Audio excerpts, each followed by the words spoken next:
நாளிலே குளிர் நிலவு தென்றலிலே தங்க மலர் பறித்து தமிழ் தாய்க்கு சூட்டிவிட்டு சங்கத்தமிழை தந்த தங்கத் தமிழ் மொழியில் தொடங்குகின்றேன் எனது உரையை. அனைவருக்கும் என் அன்பின் வணக்கம்.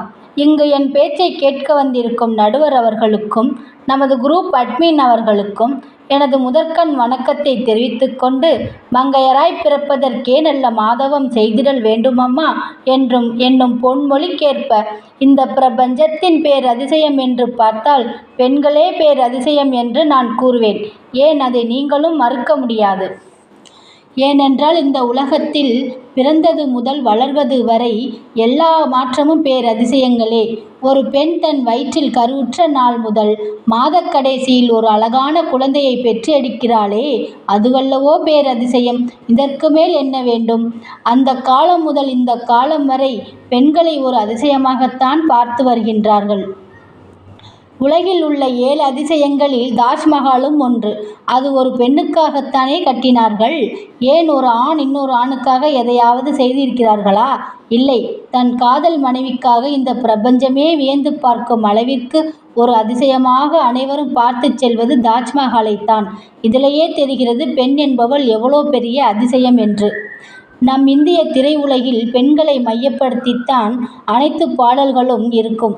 ஒரு பெண் எப்படியெல்லாம் சிறந்தவள், அழகானவள் என்று கூறியிருப்பார்கள். பூக்கள் எவ்வளோ மென்மையாக உள்ளது, அந்த பூக்களுக்கே டஃப் கொடுக்கும் நம் பெண்கள்.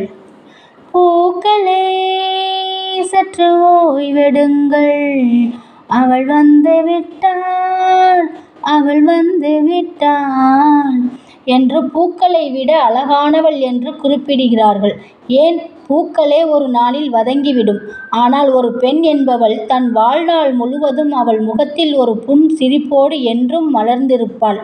உங்கள் அனைவருக்கும் தெரியும் உலகில் 7 அதிசயங்கள் உள்ளது என்று.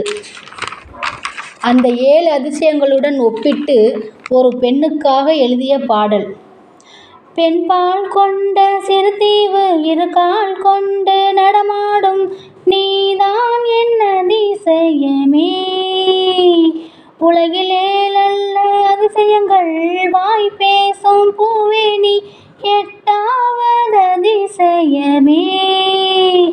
வான் மிதக்கும் உன் கண்கள், தேன் தெறிக்கும் கன்னங்கள், பால் குடிக்கும் மதரங்கள் அதிசயமே. நங்கை கொண்ட வீரர்கள் அதிசயமே, நகம் என்ற கிரீடமும் அதிசயமே, அசையும் வளைவுகள் அதிசயமே. இப்படி அதிசயமே அசந்து போகும் நீ எந்த அதிசயம் என்றுதான் கூறுகின்றார்கள். இதற்கு மேல் என்ன உதாரணம் வேண்டும்? சரிங்க, உங்களுக்கு அம்மா என்ற வார்த்தையை கேட்டால் என்ன, யார் ஞாபகத்திற்கு வருவாங்க? ஆமாங்க, இந்த நாட்டையே கட்டி ஆண்ட நம் முன்னாள் முதல்வர் ஜெயலலிதா அம்மாதாங்க. ஒரு பெண்ணாக இருந்து அவர்கள் பல கஷ்டங்களை கடந்து இந்த இடத்திற்கு வந்துள்ளார்கள். இன்னும் இவர்களை நம் அதிசயமாகத்தானே பார்க்கின்றோம். இவர்களைப் போல் இன்னும் நிறைய பேர் இருக்கின்றார்கள். ஏன், நமது அட்மினையே எடுத்துக்கொண்டால் அவர்கள் பெண்களுக்காக பல முயற்சிகளை செய்து அதில் வெற்றியும் பெற்றிருக்கிறார்கள். சமீபத்தில் கும்பமேளா என்ற நிகழ்வில் மோனாலிசா என்ற முத்து மாலைகள், ருத்ராட்ச மாலைகள் விற்கும் ஒரு பெண். அவள் கண்கள் அழகாக இருப்பதால் அவருடன் போட்டோ வீடியோக்கள் எடுத்து போடும் அளவிற்கு அவள் அழகு இருந்திருக்கின்றது. அதை அதிசயமாகத்தானே நம் மக்கள் பேசி விமர்சித்து இருக்கின்றார்கள். இது ஒரு அதிசயம்தானே. சிவன் இல்லையேல் சக்தி இல்லை, சக்தி இல்லையேல் எவனும் இல்லை. சக்தி இருந்தால்தான் இந்த உலகில் அணுவும் அசையும் என்பதை ஆணித்தனமாக கூறுகின்றேன். எங்கு சென்றாலும் பெண்களே வியந்துத்தான் அதிசயமாகத்தான் பார்க்கின்றார்கள்.